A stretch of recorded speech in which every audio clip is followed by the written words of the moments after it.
We're going to begin with the New York Times this morning and a new drug that helped bald people grow new hair. Pills were given to 12 people with alopecia areata. Now, that's an autoimmune disease that affects about 1% of men and women. Most regrew a full head of hair in 4 months. But guys, we're out of luck. There is no evidence that the drug will help with the more common male pattern baldness or my receding hairline. Not guys, just Jeff, right? Whoa! Ouch! I meant because it was only pertaining to men. Well, just got here. Eventually, we're almost all in the same boat.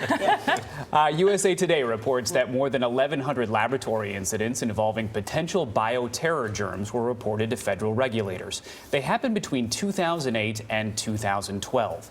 In 5 cases, laboratory workers were infected or got sick, but they all recovered. The names of the labs are being kept secret because of federal bioterrorism laws.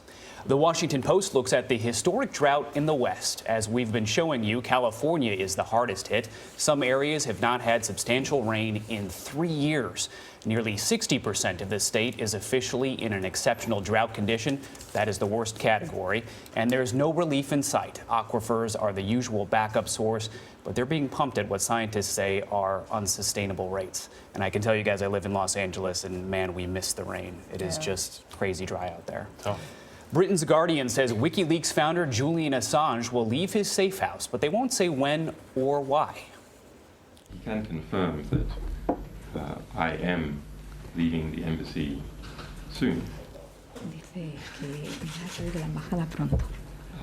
But perhaps not for the reasons that the Murdoch press and Sky News are saying at the moment. Now, Assange has been staying at the Ecuadorian embassy in London for 2 years. He told reporters this morning his health has suffered. Swedish investigators want to question Assange over sexual assault allegations. U.S. authorities also want to talk to him about the leak of confidential military documents in 2010. And finally, the Wall Street Journal looks at what happens when police officers wear body cameras.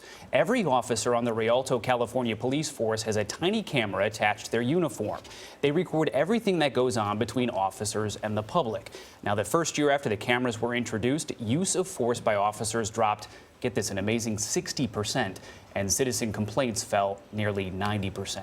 A lot of folks are saying that would have been helpful technology in a place like Ferguson, Missouri. Interesting, too, because they had them. They just hadn't been deployed yet, according to all the reports we're reading. Exactly.